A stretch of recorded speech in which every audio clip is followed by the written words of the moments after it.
Boa noite a todos. Vamos em continuidade ao nosso seminário de formação permanente. Vamos hoje para a terceira, que na verdade é a segunda conversa que Tânia vai apresentar para nós. Hoje estou falando com as paredes e mais precisamente da incompreensão e outros temas. Então vamos ver o que Tânia Abreu compreendeu dessas incompreensões e que traga outros temas. Seja bem-vinda de novo à Bahia. Desde eu nunca saí. Oi, Ana Maria, ó, temos convidados aqui. Boa noite, Ana. Colegas de outros cantos. Bom, então, como Jordan disse, né, o tema dessa segunda conversa de Lacan é da incompreensão e outros temas. E vou te contar quantos temas, hein? É impressionante como ele vai deslizando. Vamos lá, o que é que eu preparei para vocês. Então, eu gostaria de iniciar a minha apresentação agradecendo a diretoria da EBP Bahia, né, como um todo, especialmente a Marcela, que fez contato comigo, pelo convite para transmitir a vocês o que foi para mim a leitura das 3 conversas de Lacan com os internos de psiquiatria nos anos de 71 e 72. Bom, como é do conhecimento de alguns de vocês, a contingência é um modo de comparecimento do tempo caro à psicanálise. Cabe a todo praticante fazer um bom uso dela, da contingência, seja na sua experiência prática, seja na transmissão. A diretoria da EBP Bahia não recuou diante da contingência que se impôs à minha participação no seminário de formação permanente, e eis que estou eu aqui, retroativamente, ao estilo de comparecimento do tempo para o Parletre, falando sobre a conversa 2, após o lindo baile que Clayton orquestrou na quarta passada, quando nos trouxe a conversa 3. Né? Então, nós vamos dar um passo atrás, e na verdade é um passo à frente, falando da conversa 2. Então, eu proponho a vocês, durante essa noite, que dialoguemos todo o tempo, né, entre as 3 aulas, né, a título de um momento de concluir, né, por enquanto, uma vez que a minha fala é a última, né, desse bloco de 3.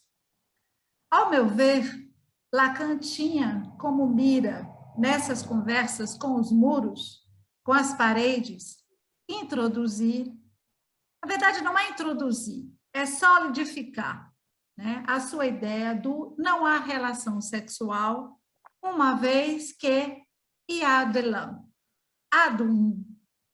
O que, ao meu ver, é o que ele faz nesses 3 momentos. Por isso, minha proposta, de, na medida do possível, colocar as 3 conversas em diálogo. São 3 conversas na Capela de Saint-Denis, como também ressaltou Clayton, ao dar todo o destaque à dimensão do cristianismo e do judaísmo em sua fala. Começo, então, com Lacan, na página 41.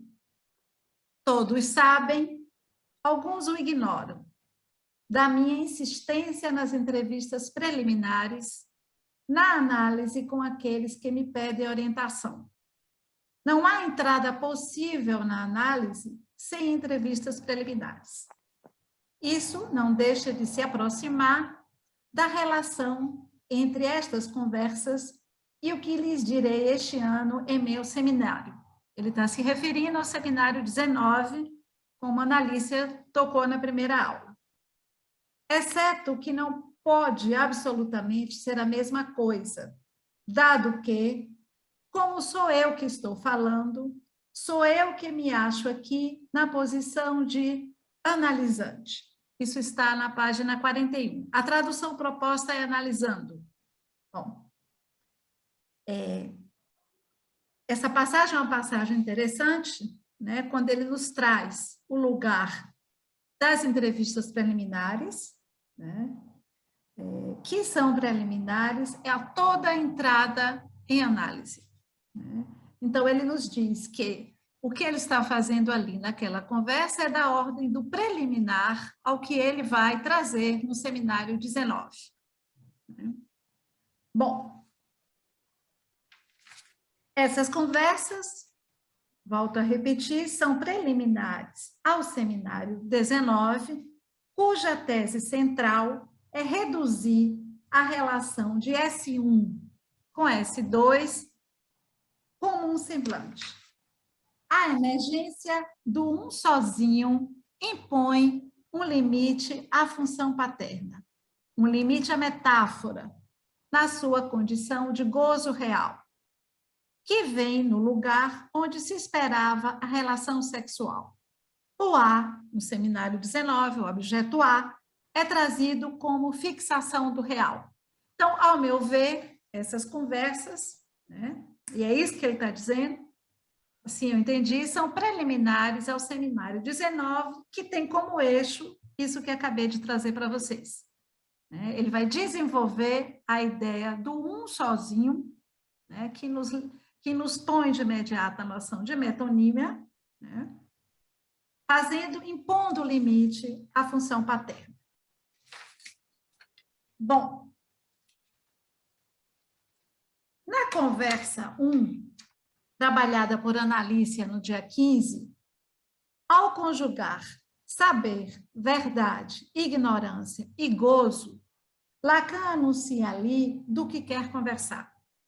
Saber e verdade são diferenciados, permitindo que se introduza a questão: qual o saber que concerne a psicanálise? Isso foi discutido e trabalhado a partir da página 17. Lacan destacou uma importante questão que também foi discutida nessa noite. O discurso analítico se situa na fronteira entre saber e verdade, o que não quer dizer que a verdade é o não saber. Mas, ao mesmo tempo, Lacan disse naquela noite, Marcela ressaltou, e eu vou levantar uma hipótese hoje para a nossa conversa. Então, Lacan disse que o discurso psicanalítico não contribuiu em nada para melhorar as salas de psiquiatria do tempo de Lacan, que foi em 1925 e 1926, e nem tampouco em 71 e 72. O psicanalista parece não haver modificado nada numa certa base do saber, nos diz Lacan na página 16.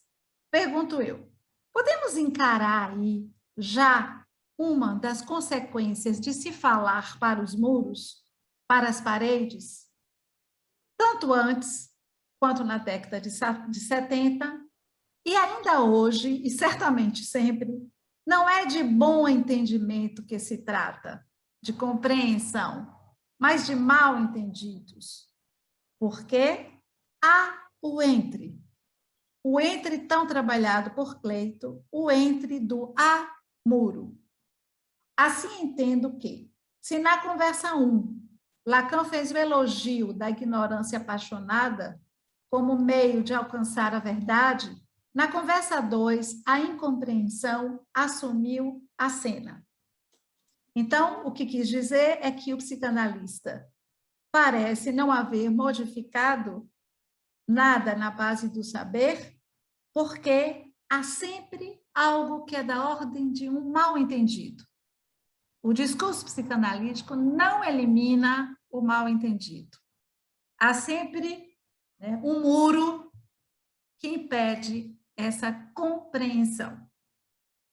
E todo o tempo eu vou lembrar que a aula é intitulada, a conversa da incompreensão e outros temas. Bom, sigo com Lacan quando ele nos diz que ele é questionado por alguém da sua escola, a partir da seguinte pergunta: a incompreensão de Lacan é um sintoma? Lacan se aborrece, porque diz que o camarada poderia ter deixado o nome dele de lado e poderia ter perguntado: a incompreensão do discurso de Lacan é um sintoma? Lacan, então, nos diz: se a pergunta pode ser formulada a mim dessa maneira, foi em função de a incompreensão em psicanálise ser considerada sintoma.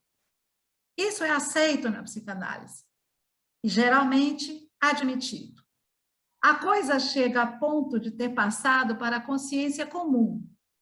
Quando digo que é algo geralmente aceito, isso vai além da psicanálise, quer dizer, do ato psicanalítico. Na forma da consciência comum. Achei isso muito interessante. As coisas estão num ponto em que se ouve dizer, vá fazer análise. Quando a pessoa que lhes diz isso considera que a conduta de vocês, suas considerações, são sintomas. Lacan, então, diz: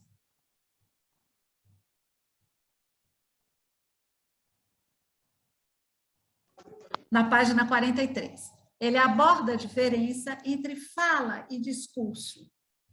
É bom lembrar que anteriormente, na página 25, ele advertiu que a fala define o lugar daquilo a que chamamos verdade.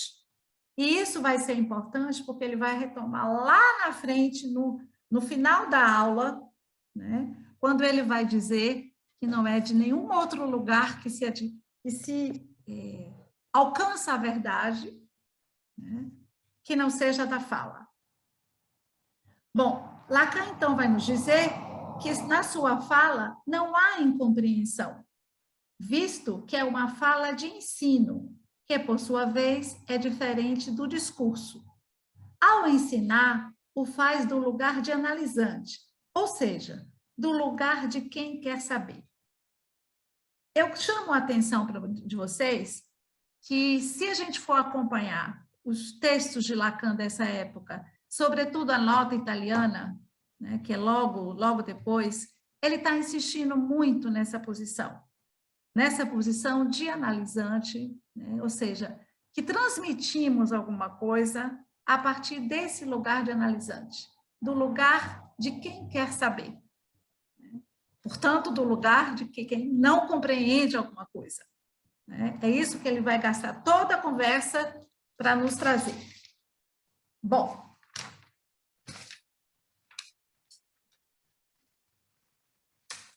é importante destacar que quando Lacan diz isso, né, na página 45, que a incompreensão é tomado como sintoma para a psicanálise, aqui o sintoma tem um sentido de valor de verdade, sem que a recíproca seja verdadeira. Ou seja, o valor de verdade não é um sintoma. Estamos na página 47. A verdade tem sua função na fala. Ele volta a repetir. A verdade não tem a ver com a equivalência, verdade e valor de sentido. O sintoma não tem o mesmo tratamento no marxismo. E aqui eu entendi, queria saber se vocês entenderam assim também, que ele já está começando a fazer uma menção à noção de mais-valia e, consequentemente, a noção de gozo, né, que é o que ele vai trazer quando abordar a dimensão da interpretação. Então, o sintoma, repetindo, não tem o mesmo tratamento no marxismo, que é na psicanálise, onde ele é tradução, na fala do valor de verdade. Página 49. Lacan prossegue, então, nos trazendo uma série de 3 incompreensões. A incompreensão psicanalítica, a incompreensão de Lacan, que ele já abordou até então, e a incompreensão matemática. E ele pergunta, seria essa incompreensão matemática um sintoma? Na página 51, Lacan afirma que a incompreensão matemática nos interessa para questionarmos se verdade e semblante não são uma coisa só. Porque eu fiquei me batendo, né, com essa questão da matemática, por um lado, e por outro, um pouco mais tranquila, porque eu sei que Cleito trabalhou muito isso na quarta-feira passada. Então, no meu entendimento, ele traz essa incompreensão matemática para se questionar se verdade e semblante não são uma coisa só. Na página 52, Lacan introduz a lógica para afirmar que o verdadeiro, uma vez atingido, não pode voltar ao falso. O sintoma da incompreensão matemática é condicionado pelo amor à verdade. A evidência matemática escamoteia passos, nos diz Lacan.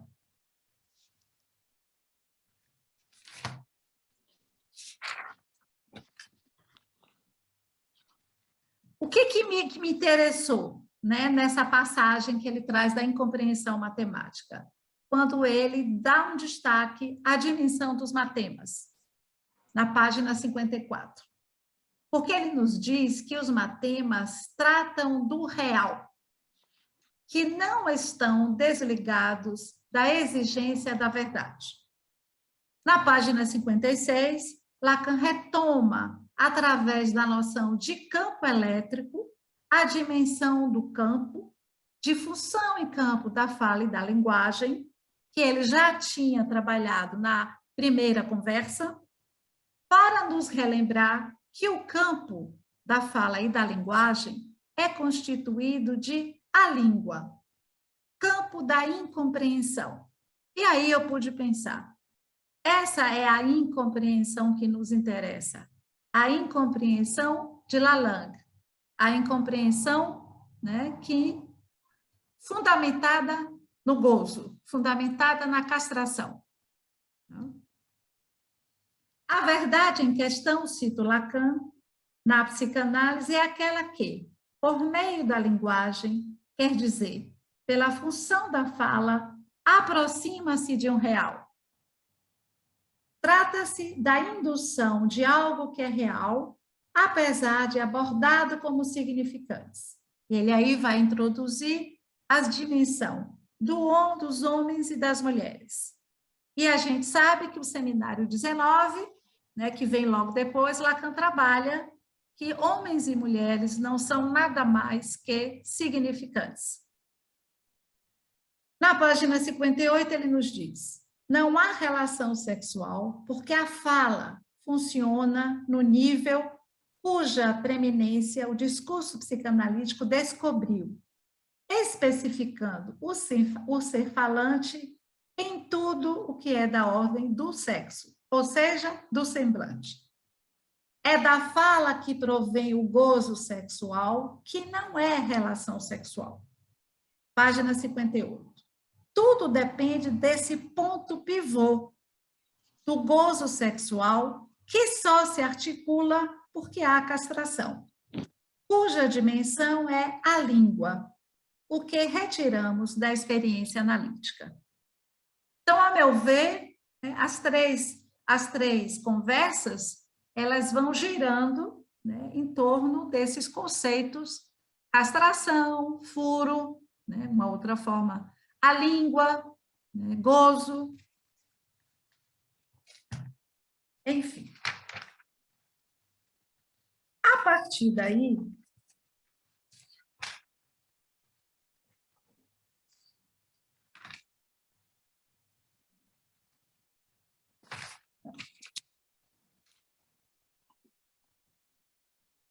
esse é o mote para retomar a questão da interpretação. Que mote? Dado todos esses elementos, não se esqueçam que a aula fala da incompreensão e outros temas.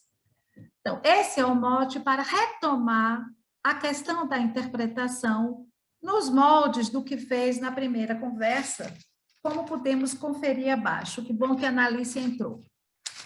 Ou já estava aí, eu não tinha visto.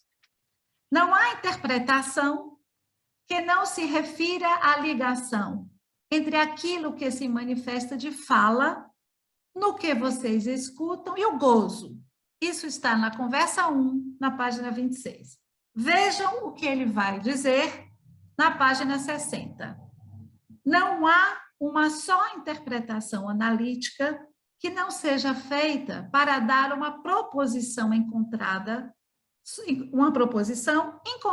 sua relação com o gozo. O que quer dizer a psicanálise? que essa relação com o gozo é a fala que garante sua dimensão de verdade. Então, não é a compreensão. Assim entendi. Uma interpretação é aquela que visa atingir o gozo.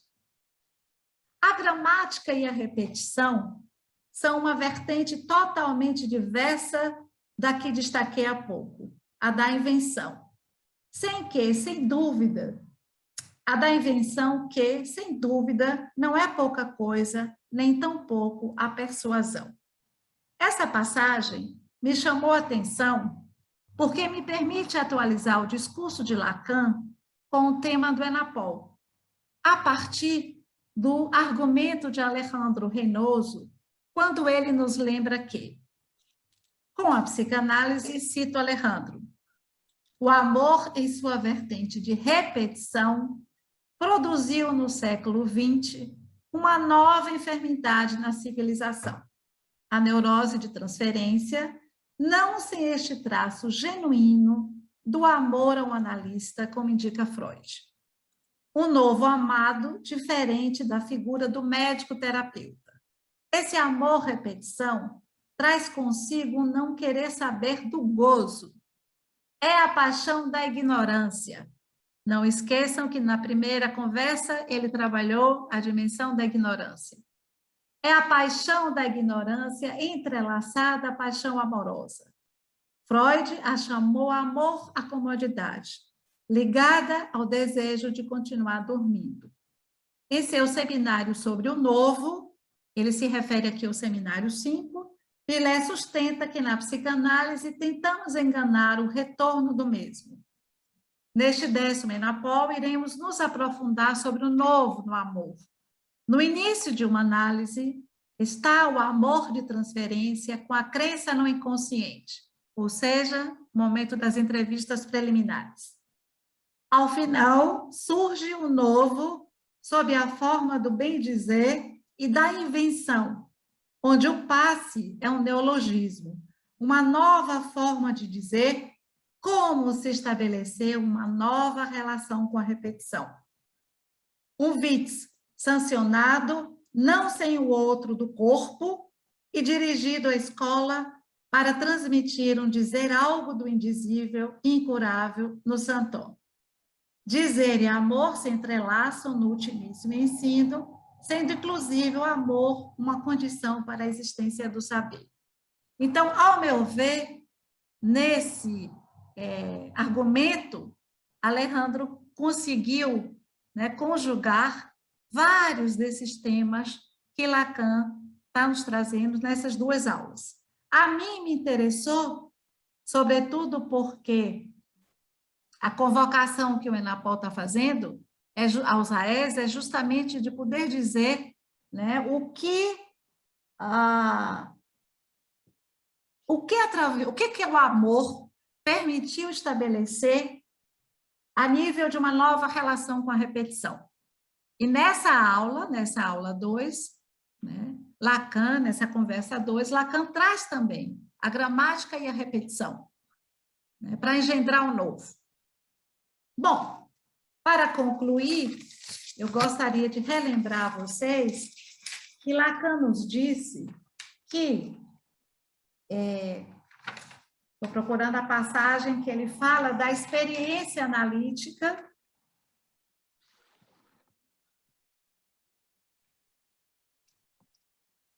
Ou seja, que Lacan nos diz aqui, que é da fala que provém o gozo sexual, que não é a relação sexual.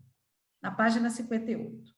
Tudo depende desse ponto pivô do gozo sexual, que só se articula porque há castração, cuja dimensão é a língua, o que retiramos da experiência analítica.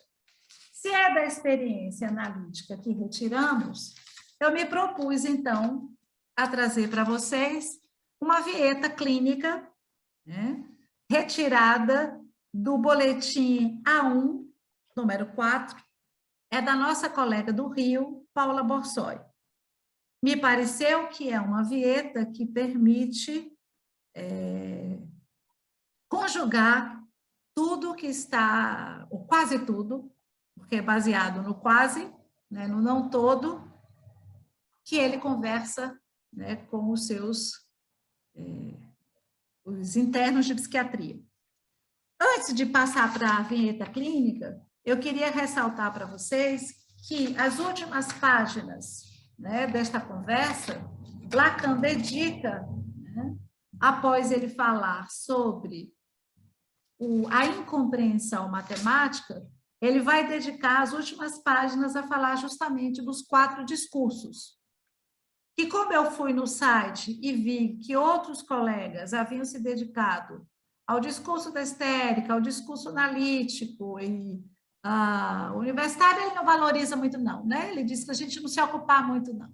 Eu, então, li, evidentemente, destaquei dessa última parte o lugar que ele dá à dimensão do objeto A enquanto sustentáculo, né? Só há os 4 discursos porque há o objeto A.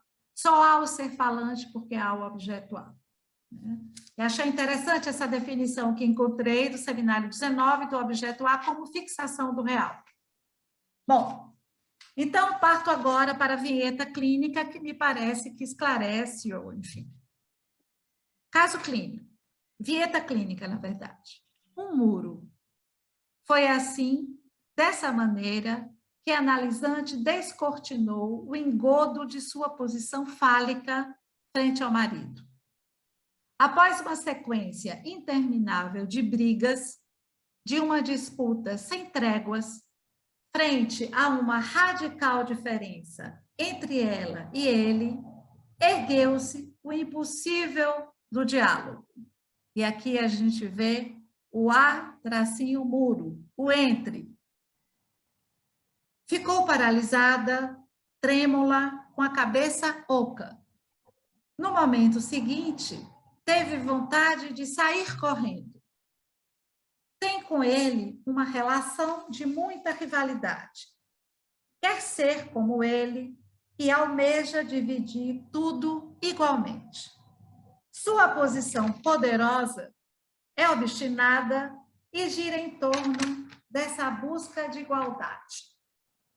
É com o ideal de que sua posição fálica a possibilitaria atravessar um muro que até então fazia a relação sexual existir, comenta Paulo.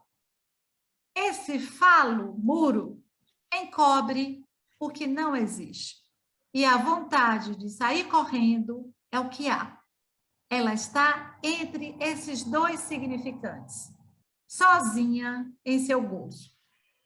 Se o valor do parceiro diferente, aquele que designei, respectivamente, por o homem ou a mulher, é inabordável na linguagem, é muito precisamente porque a linguagem funciona, desde a origem, como suplente do gozo sexual. Através disso, ela ordena a intromissão do gozo na repetição corporal. Suplente é alguém que é chamado quando o que está designado,